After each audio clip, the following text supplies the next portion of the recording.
I told the boys, I said, if I make no money and the cops come and try to get me every day, I'm going to do it every day until it's not working anymore, right? So.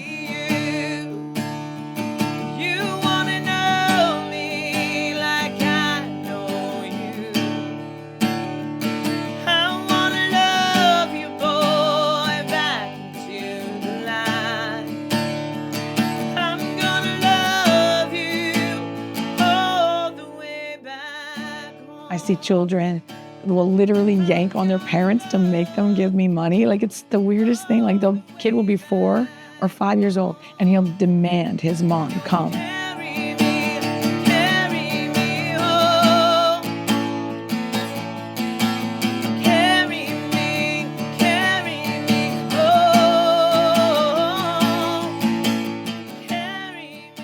My name is Christy King, and I am 50 in March, and I have 5 children. My oldest is 32. He is an engineer in BC, and my 2 older daughters are 24 and 23, and then my youngest are 17 and 18, and they're still at home.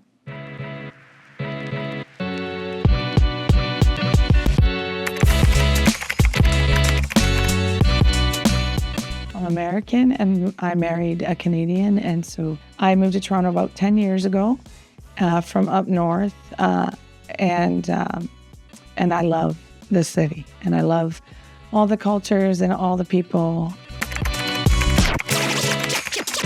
One night I had to quit my last job that I had. There were some issues of danger, so I quit that job, and I really never thought about what I was going to do after that. And one night I was going to a church to sing, and I felt in my gut to take my guitar out of the case and sing in the subway, which I had never done, and I am not comfortable typically doing that in just random like that. And so I just started singing, and within minutes of one song, people started to cry. One man came up to me and told me he was a pastor, and I revived his spirit in seconds. It just went from there, and because there was such a strong, like, emotional response from people that I'd never really seen before, I thought, I'll try it tomorrow. I've been singing in public since I was 12, about 12.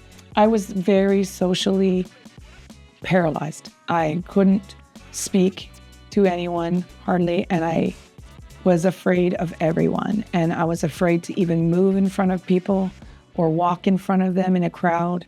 Something inside me just said, push yourself to perform in front of everyone. And so that's the opposite of what I was like. So I made my dad teach me like 3 chords, and I went in the bedroom and I said, I'm not coming out till it sounds like it's supposed to sound. And that's how I pushed myself to learn the chords quick. And then I forced myself in front of my school in 4 weeks to sing. And I literally thought I was going to vomit, and I was shaking so bad. As soon as I performed, I was instant cool.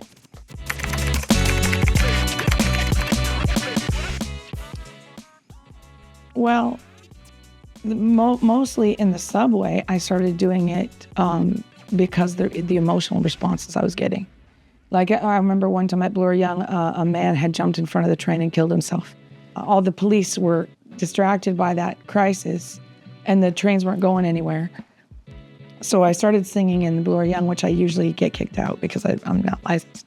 And 4 men, grown men, just sat around me and cried. And one man actually laid on the ground. And I remember just seeing tears coming down his face for like over an hour. He was joyful, like it wasn't sad crying, he felt joy. And then this teenager come over after they left, and he sat there rocking on the ground. And he goes, I can't even explain the emotions I'm feeling right now. I've never felt this before. So in the winter, I find when people, like last year, there was a lot of people that were homeless. They had come to this country, and the government had said, no money, sorry, you're on your own. And they were sleeping outside, like everywhere. It was just thousands of people just sleeping in the cold. And so last year, I think it was such an emotional response. They were going through some hard stuff. And people, like teenagers, and just come up and just sob on my shoulder. And then, of course, I'm crying, and then we're all crying, but it's all good crying, right? When I see that kind of response from people, like even if I have days where people give me a lot of money, if I don't see that, I go home upset because I'm like, it didn't work. Like something didn't move the people. Is there something I'm not doing right? Or is there something in me that's not projecting that? Because that's the point of what I'm doing, is to get them to respond to God, really. There was 2 girls who were 19, and it was in, I think, Ossington Station. And they had been kicked out of their homes when they were 14, both of them, and they were stripping for a living. And they were very sad, and they come up, and they went from pretty little girls to just full out crying and red face, puffed up.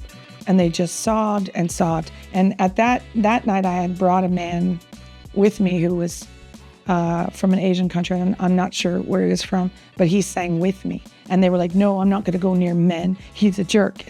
And then I said, just give him a chance. So we started singing together, and then they started sobbing, and then they went up and hugged him. And they said, thank you so much.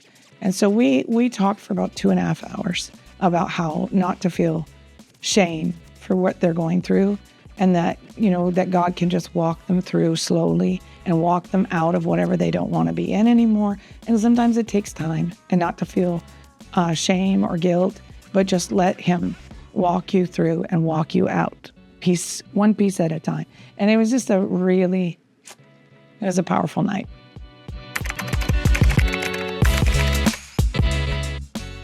Well, not necessarily embarrassing for me, but for the person. Well, it was for me. I was singing one time, and there's a lot of mentally ill people. There was a man that walked by, and he had the prettiest smile. And I smiled back at him, and he got real close, and he smiled. And I thought we had this bonding moment. And I looked down, and he has no pants on. And I'm like, oh gosh, never mind.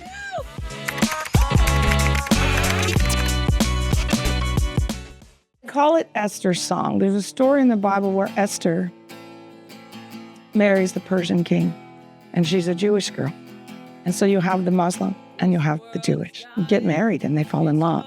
In the end, it saves the people of God, this relationship. So I think we're at a time in history when we need another saving of all people and their spirits, and bringing them back into an intimate relationship with God.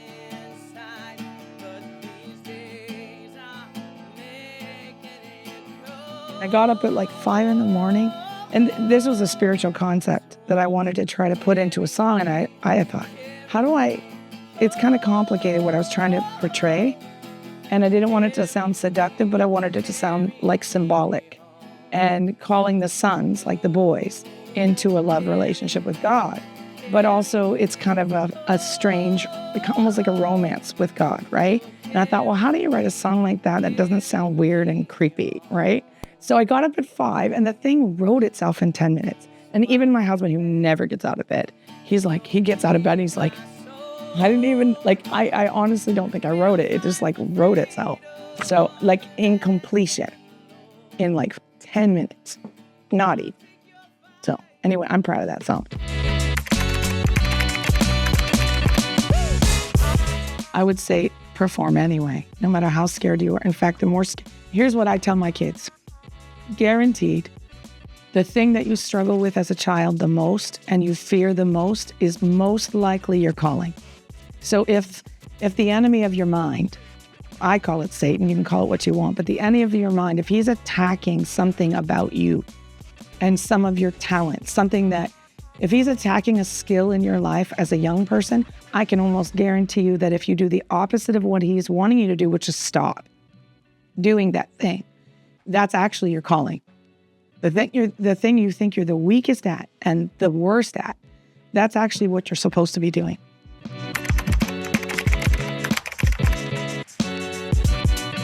I would tell them to find a nursing home is a great place to volunteer, because they'll let you sing, and it's a little less intimidating because they're just glad you're there.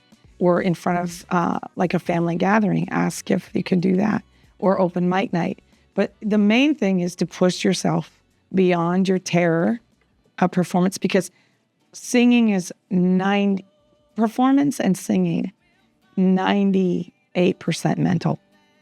Most of the people that say they can't sing can, because if you can talk, you can sing, because every word you speak is literally a note in the scale.